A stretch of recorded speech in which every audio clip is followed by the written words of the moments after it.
பார்த்திருப்பீங்க. ஒரு 2 நாளா இது வந்து ரொம்ப வைரலா போயிட்டு இருக்கு. என்னன்னா, டிக்டாக் புகழ், இன்ஸ்டாகிராம் புகழ், யூடியூப் புகழ் ஜிபி முத்து அண்ணாச்சி வந்து அவங்க ஊர்ல இருக்கிற சில குண்டர்களால அவர் தாக்கப்பட்டிருக்கிறாரு. அவர் மட்டும் இல்ல, அவர் வீட்டு பெண்கள், குழந்தைகள் முதற்கொண்டு எல்லாருமே தாக்கப்பட்டிருக்காங்க. இந்த விஷயத்த சின்ன கோஷ்டி தகராறு தானே, நில தகராறு தானே, ஊரு பிரச்சனை தானே அப்படின்னு சொல்லிட்டு நம்ம கடந்து போயிட்டோம் அப்படின்னு சொன்னா, இது பின்காலங்கள்ல மிகப்பெரிய பின்விளைவுகளை உண்டாக்கும் அப்படின்றத வந்துட்டு நம்ம தெரிஞ்சுக்கின்னு தயவு செஞ்சு மிகப்பெரிய இன்ஃப்ளூயன்சர்ஸ், நல்ல பெரிய பெரிய ஃபாலோவர்ஸ் வச்சிருக்கிற இன்ஃப்ளூயன்சர்ஸ் இதை பத்தி பேசணும். எதனாலன்றத நான் பின்னாடி சொல்றேன். என்ன நடந்திருக்குன்னா, ஜிபி முத்து அவர்கள் வந்து கடந்த சில காலங்களுக்கு முன்னாடி இவர் வந்து ஒரு கோயில் சொத்து ஆக்கிரமிப்பு ஆயிருக்கு, அந்த தெருவே ஆக்கிரமிப்பு ஆயிருக்குன்னு சொல்லிட்டு கிணத்த காணோம்னு சொல்ற மாதிரி தெருவை காணோம் அப்படின்னு சொல்லி அவரு ஒரு கேஸ் போட்டிருந்தாரு.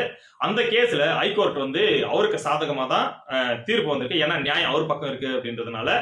அது மட்டும் இல்லாம அந்த கோர்ட் தீர்ப்பு வர்றதுக்கு முன்னாடி அவரை வந்துட்டு நிறைய அந்த ஊர் மக்களே வந்து பயங்கரமா அடிச்சு துன்புறுத்தி ரொம்ப பிரச்சனைகளுக்கு உள்ளாக்கி அவரை வந்து அலக்கழிக்க வச்சிருந்தாங்க.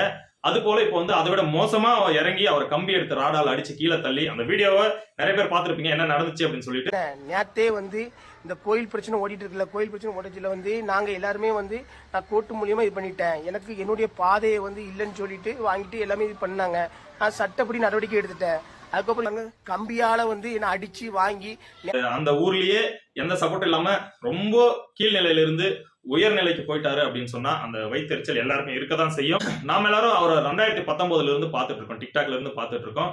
எந்த இடத்துலயும் வந்துட்டு அவருக்கு தெரிஞ்சது ஒரு 4 கெட்ட வார்த்தை மட்டும் தான். அந்த 4 கெட்ட வார்த்தை தான் அவரு இன்ன வரைக்கும் அண்ணாச்சி யூஸ் பண்ணின்னு இருக்கிறாரு.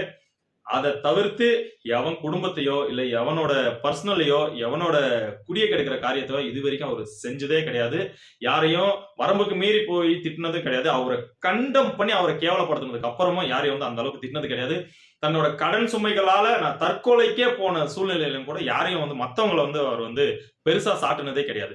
ஒரு நேர்மையான மனுஷன், இன்னசென்டான மனுஷன். அப்படி இருக்கும்போது வந்து அவர் வந்து சில விஷயங்கள்ல இதுல நியாயம் இருக்கு, நான் கண்டிப்பா நின்று போராடுவேன், எனக்கு சப்போர்ட் இல்லைனாலும் நான் நின்று போராடுவேன்னு சொல்லிட்டு அந்த தெருவை மீட்கிறதுக்கு போராடுறாருன்னா அவருக்கு வந்து அவருக்கு வந்து மிகப்பெரிய ஆபத்துகளை விளைவிக்கிற கூட்டம் அங்க இருக்கு அப்படின்னு சொன்னா, இந்த நேரத்துல அவருக்கு நம்ம பேக்ரவுண்டா நின்னுதான் ஆகணும் அப்படின்றதுதான் நிதர்சனம், அதுதான் நியாயமும் கூட. அது மட்டும் இல்லாம இதுல இருக்கிற மிகப்பெரிய ஆபத்தை நாம உணரணும். அடிச்சவங்க சாதாரணமா அடிக்கல. என்ன சொல்லி அடிச்சிருக்காங்கன்னா, நாங்க இந்து முன்னணியில இருக்கோம், நாங்க வந்து RSSல இருக்கோம், உன்னை சாவடிச்சிருவோம், உன்னை கொலை பண்ணிடுவோம், நீ வந்து இஸ்லாமிய கைக்கூலி அப்படின்னு சொல்லிட்டு எந்த மாதிரியா மாத்தாங்க.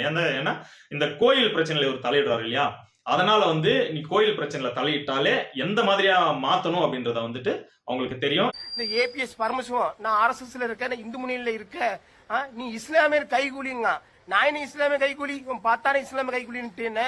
இது எக்ஸ்ட்ரீமா போச்சு அப்படின்னு சொன்னா ஜிபி முத்து அவர்களோட உயிருக்கே ஆபத்து. அது மட்டும் இல்லாம உன்னை உயிரோட வைக்க மாட்டோம்னு சொல்லிட்டு ஹாஸ்பிட்டல் வரைக்கும் வந்து அவங்களுக்கு கொலை மிரட்டலை விடுத்திருக்காங்க. ஜிபி முத்து அண்ணாச்சியையும் அவங்க வீட்டு பெண்களையும் அவங்க வீட்டு குழந்தைங்களையும் அடிச்சிருக்காங்க. உண்மையிலேயே ஒரு மனுஷனை நம்ம கலாய்க்கிறதுக்கும் அவரை வந்து நம்ம வந்துட்டு ஓட்டுறதுக்கும் நம்ம என்டர்டைன் பண்றதுக்கும் மட்டும்தான் அவரை வச்சிட்டு இருக்கோம் அப்படின்னு சொன்னா இது ரொம்பவே வந்து தவறான ஒரு விஷயம். இவ்வளவு நாள் நம்மள என்டர்டைனிங் பண்ணிருக்கிறாரு. இவ்வளவு நாள் வந்துட்டு நம்மள வந்து ஒரு அவரை பார்க்கும் போதெல்லாம் அவர் சேனல்ல ஒண்ணுமே கண்டென்ட் இருக்காது, ஜஸ்ட் லெட்டரை தான் படிப்பார். அவ்வளோ என்டர்டைன்மெண்ட் வந்து அதுல புதஞ்சிருக்கும். அப்படிப்பட்ட ஒரு மனுஷன் நம்ம இவ்வளவு நாள் அவரை பார்த்து ரசிச்சு சந்தோஷப்பட்டிருக்கோம். பிக் பாஸ் லெவலுக்கு எல்லாம் போயிருக்காரு. தன்னோட நேர்மையால அந்த பிக் பாஸ்ல இருக்கிற அந்த கிரீடமே வேணாம் அப்படின்னு சொல்லி வாபஸும் வந்தாரு. ஒரு நேர்மையான மனுஷன் பெரிய பிரச்சனைக்கு உள்ளாகிறாரு.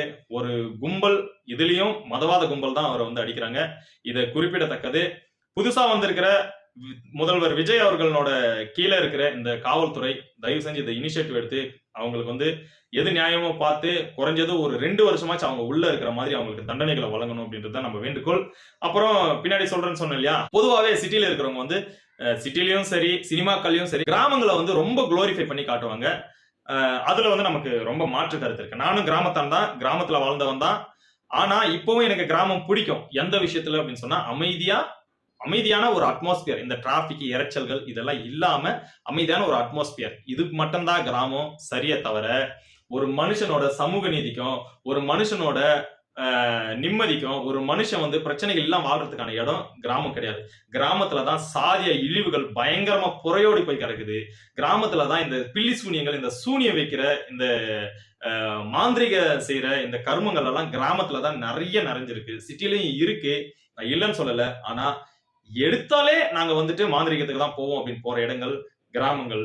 அது மட்டும் இல்லாம இந்த பக்கத்து வீட்டுக்காரன் முன்னாடி வீட்டுக்காரன் அப்படின்னு சொல்லி அந்த வீட்டுக்காரன் வாழவே கூடாது, ஒரு தாழ்வு நிலையில இருந்து கொஞ்சம் முன்னேறிட்டானா உழைப்பாலதான் அவன் முன்னேறிப்பான், அந்த உழைப்பால முன்னேறின அவன் அழியணும் அப்படின்றதுக்காக இவன் காசை செலவு பண்ணி போய் அவனுக்கு சூனியம் வைப்பான். அப்படிப்பட்ட சூழ்நிலைகள் தான் அந்த கிராமங்கள் இருக்கிறது. குறிப்பிட்ட ஒரு ரொம்ப கம்மியான கிராமங்கள் வந்து எல்லாம் ஒற்றுமையா கூடி வாழ்றாங்க. யார் எப்படி போனா நமக்கு என்னன்னு சொல்லிட்டு சந்தோஷமா ஒற்றுமை இருக்கிறத ரொம்ப வந்துட்டு சொற்பமா இருக்கும், கையை வெட்டி எண்ணிடலாம். அப்படிப்பட்ட கிராமங்கள் தான் இருக்குது. பெரும்பான்மையான கிராமங்கள் வந்து உண்மையிலேயே ரொம்ப கேவலமான நடத்தைகளை கடைபிடிக்குவாங்க.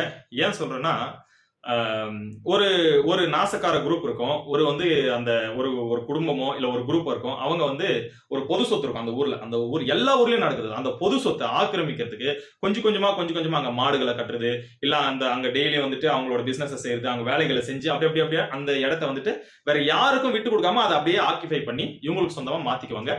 மாத்தும் போது யாராச்சும் வந்து தடையா வந்துட்டு நீ இது செய்யக்கூடாது, நான் அதை செய்யக்கூடாது அப்படின்னு சொல்லிட்டு யாராச்சும் வந்தாங்க அப்படின்னா அப்போ அடிதடியாகி இந்த பெரிய பெரிய பிரச்சனைகள் எல்லாம் ஆகும். இது வந்துட்டு மிக மிக ரொம்ப வந்து மேஜரான பெரும்பாலான கிராமத்துல நடந்துட்டு இருக்கிறது. அதனாலதான் கிராமத்தை வந்து குளோரிஃபை பண்றவங்க, கிராமத்தை வந்து போற்றுறவங்களை பார்த்தா நமக்கு வந்து ஒரு பயமாவே இருக்கும். ஓ, இவன் கண்டிப்பா மதவாதியோ இல்ல ஜாதியவாதியோ யாரோ ஒருத்தன் இருப்பான் அப்படின்னு சொல்லி.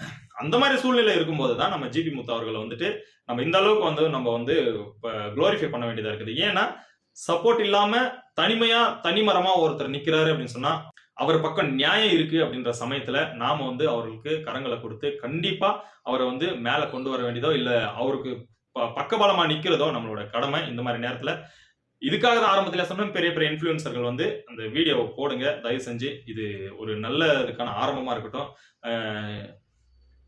அடிப்பட்ட ஜிபி முத்து அவர்கள் தயவு செஞ்சு நம்பிக்கையை விட்டுறாதீங்க. கடைசி வரைக்கும் இந்த நாய்களை வந்து மாற்ற முடியாது. நீங்க அந்த இடங்களை வாழும்போது தயவு செஞ்சு சூதானமாவும் கொஞ்சம் கேர்ஃபுல்லாவும் இருங்க. ஏன்னா எதை வேணாலும் செய்வாங்க. எப்போ நான் இந்த மதம் நீ அந்த மதம்னு சொல்லி அவங்க அந்த முன்னெடுத்துட்டாங்களோ இவங்க என்ன வேணாலும் செய்வாங்க. தயவு செஞ்சு ஜிபி முத்தண்ணாச்சி அவர்கள் ரொம்ப உஷாரா இருங்க, ரொம்ப வந்து ஜாக்கிரதையாகவும் எச்சரிக்கையாகவும் இருங்க. அந்த ஊர்ல நடமாடும் போதோ இல்ல ஃபேமிலியை விட்டுட்டு எங்காச்சும் வெளியில போகும்போதோ அந்த அளவுக்கு கேர்ஃபுல்லா இருங்க அப்படின்றதான் நம்ம சொல்லிக்க விரும்புறோம். முடிஞ்ச அளவுக்கு இந்த வீடியோவை ஷேர் பண்ணுங்க, நிறைய பேர் தெரிஞ்சுக்கிட்டோம். இன்னும் பேசணும்னு நினைக்கிற நிறைய பேர் பேசட்டும் மக்களே.